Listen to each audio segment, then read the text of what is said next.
I'm Zoe Delahunty-Light, and I got the chance to play a preview of Ghostwire Tokyo on the PS5, so here's what I thought of it.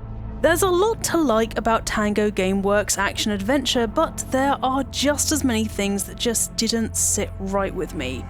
I played it in performance mode to get that sweet 60 FPS on the PS5. There are other videos on the channel about Ghostwire Tokyo if you want to know even more about the game, but until you get around to them, here's my preview of Ghostwire Tokyo. As soon as you boot up Ghostwire Tokyo, the one thing I guarantee you'll instantly notice is, oh my god, it looks incredible. Not just in terms of wow them textures, but I mean, Ghostwire Tokyo is a faithful replica of the streets of Shibuya, the district I explored during my time with the Ghostwire Tokyo preview. Neon signs, shops, dumpsters on the street, bikes, cars, railings. It feels as if you could step into the screen for a walking tour of Shibuya. The photo mode pics that are going to come out of this game are going to be stunning, I can feel it in my bones. Exploring the streets gave me a massive hit of wanderlust, and I loved how it didn't feel like I was seeing the same assets over and over again, though I definitely was, because the streets are built to look just well worn enough to make you feel like they're lived in, but still with unbelievable attention to detail. Ghostwire Tokyo is a love letter to Japanese culture, folklore, and daily life with a depth that I was not prepared for. At the moment, for me, that's the best thing about Ghostwire Tokyo, however, there is more to like. Using KK's powers, the name of the spirit that inhabits Akito's body, who you will be playing, you can read animal thoughts which, yeah, sick, but fulfill their little requests to make them feel better, and they'll reward you with Maker, the game's currency.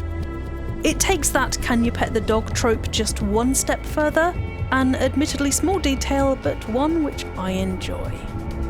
Now onto the major selling point of Ghostwire Tokyo. Those mysterious visitors and yokai, creatures from Japanese folklore, that are taking over Tokyo's streets. I don't want to say infested or prowling because that has nefarious connotations and would give the impression that all the yokai and visitors are unwelcome, which they're not. A chunk of the yokai aren't hostile to you in the slightest, merely going about their business like the Nekomata and Tengu, while you have to straight up fight the more aggressive yokai who have entered our world, such as the urban legend of the Kuchisake Onna. I'm so sorry if my pronunciation isn't good, I really am trying, trust me.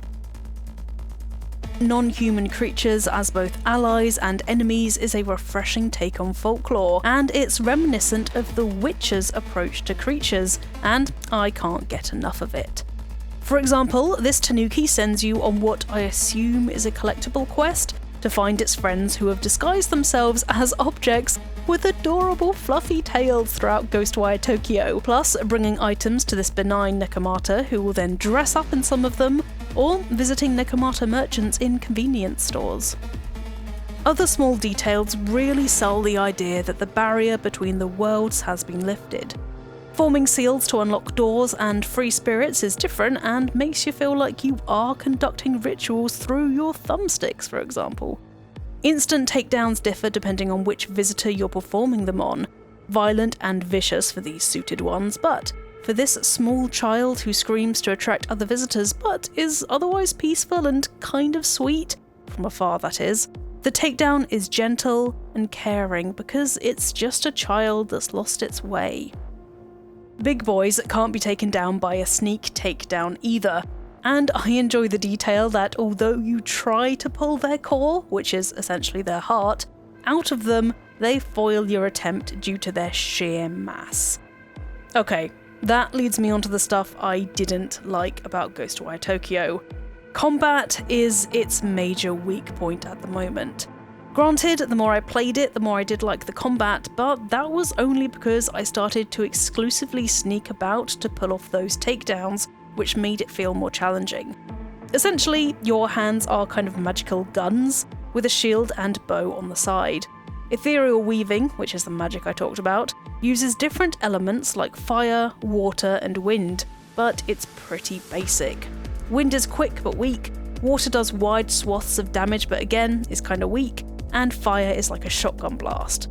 I just didn't find the fighting fun, as enemies just walk slow fast up to you and don't have their own individual unique attacks, aside from melee swipes or dull floating orbs, which made fighting, I'm sorry to say, boring. Hence why I started to sneak around to make it a bit more interesting. Once I unlocked different elemental damage and talismans like this, I did enjoy combat a bit more, but still, Ghostwire Tokyo has a long way to go before I start to actively seek out and savour fighting. Again, I did only get access to the opening hours, so the enemies' fighting styles could get more interesting deeper into the game, but at the moment I greet fights with a weary sigh rather than a rush of adrenaline. Cleansing Torii gates uncovers foggy areas of the map, predictably enemies cluster around them, which just makes them feel like another mundane task. The tone of Ghostwire Tokyo is also a bit all over the place. With horror creatures like the Kuchisake owner and visitors, you'd think there was a bigger aura of danger around them, but they're treated just like ordinary-ish foes, with some being stronger than others, which just feels odd. I wanted to feel scared when Kuchisake owner appeared, but I just didn't. Tango Gameworks, the developers of Ghostwire Tokyo, made Evil Within 1 and 2, so this feels very unusual coming from them. Undeniably, Ghostwire is way more action-focused, yet you can see their horror fingerprints in this twisted apartment and the environment design. However, the action element just feels so out of place at the moment. Granted, grabbing enemies' cores is a nifty way to finish off a kill and adds an aspect of urgency to the fights. I just wish more novel techniques like this could be added to the game, though the preview did only grant me access to those early hours, so later on in the game more advanced mechanics could be on the cards. Unfortunately, the camera feels a bit jank too. No matter how much I fiddled in settings, I found its movement pretty harsh, as it would stop suddenly without any kind of smoothing being added to its motion, and yes, I am a video producer who loves a bit of B-roll and panning, so I'm probably being picky, but if that kind of thing frustrates you too, it's worth knowing. While I'm on the subject of the user interface, I'm just going to rant about the fact that I couldn't turn off that damn mission waypoint no matter what I turned off. I might have missed the option, but I really doubt it, as I was in the settings a lot. With a minimap in the corner of the screen, you really don't need a waypoint right in front of your face, as you can just navigate using the minimap.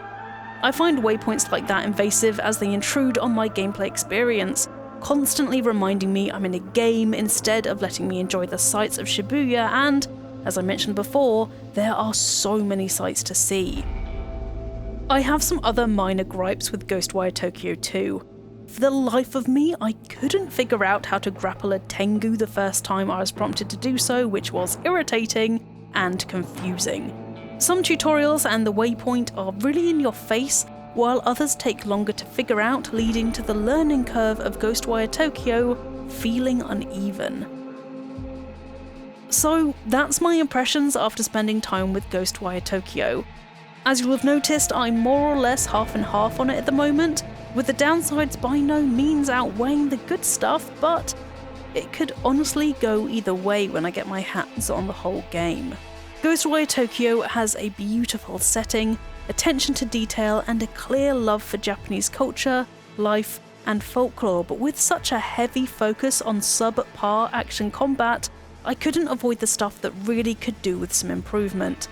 I expected Ghostwire Tokyo to go more of an Evil Within route, with the visitors being entities to avoid and sneak around, rather than blast wind or fire towards.